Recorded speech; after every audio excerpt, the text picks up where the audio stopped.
Welcome to the weekly update of Israel and Christians today. It's Friday, the 22nd of August, 2025, and we're talking about current events in and around Israel. First of all, Israel is preparing to take over Gaza City. The Israeli army is pushing ahead with the planned offensive to conquer Gaza City, the largest city in the Gaza Strip, and to drive out Hamas from its remaining strongholds in the area. The Security Cabinet approved a general plan to seize Gaza City early this month, and on Wednesday the army began calling up 60,000 Israeli reservists, that is civilians who to join the Israeli army, expected to be drafted for the offensive.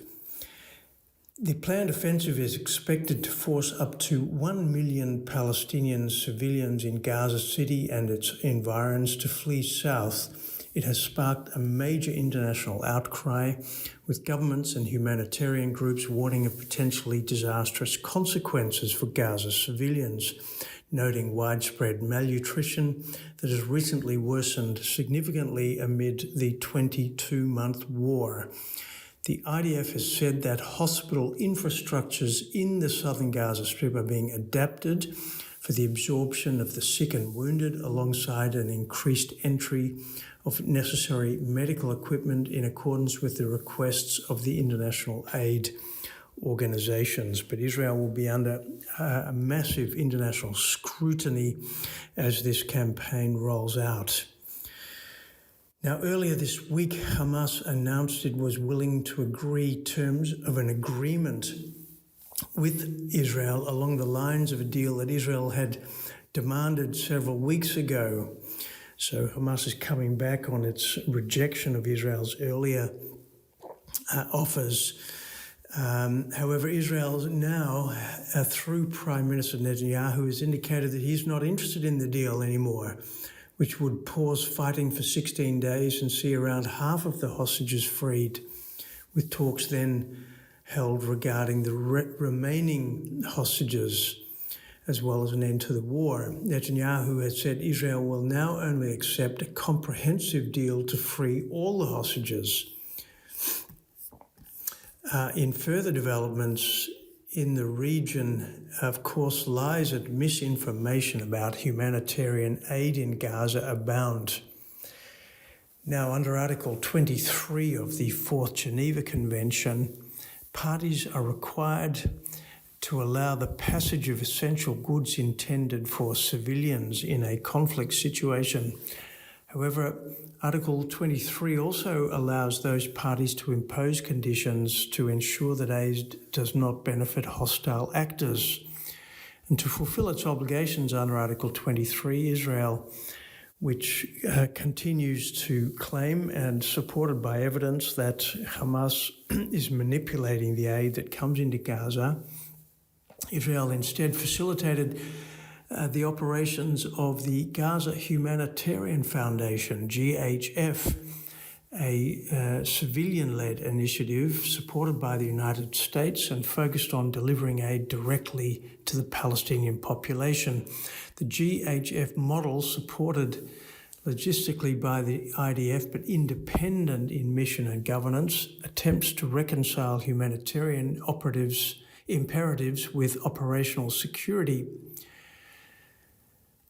Antisemitism is on the rise. The Antisemitism Research Center has recorded a sharp 83.3% rise in acts of violence and threats of violence targeting Jews across the globe over the last 2 weeks.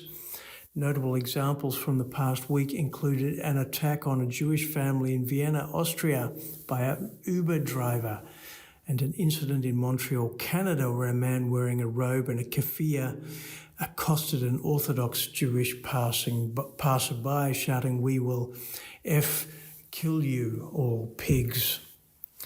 Many other incidents were tracked by ARC around the world, including attacks in France, Poland, United States, Australia, and Thailand.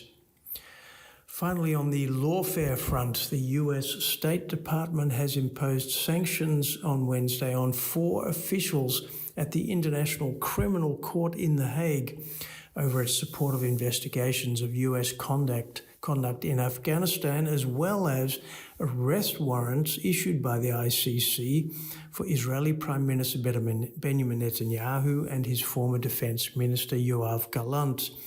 The move against 2 ICC judges and 2 ICC deputy prosecutors follows US President Trump's executive order from February that imposed sanctions on the court's chief prosecutor and further sanctions on 4 ICC judges in June. US Secretary of State Marco Rubio wrote that the International Criminal Court continues to disregard national sovereignty and facilitate lawfare through efforts to investigate, arrest, detain, and prosecute American and Israeli nationals. So at the end of this week's wrap-up, let us pray for the whole situation, especially for Israel's enemies, that their evil plans will be thwarted and that they will turn from their wickedness. Pray that the people of Gaza will be freed from the culture of death that they are living under. Pray for the remaining hostages, that they will be released miraculously. Pray for Israel's leaders, that they will act with wisdom and compassion. And for an end to this conflict, pray for the coming of the Prince of Peace, who alone can bring true shalom. Thank you for listening to this week's weekly update of Israel and Christians Today. We look forward to seeing you next week. Shalom and have a blessed weekend.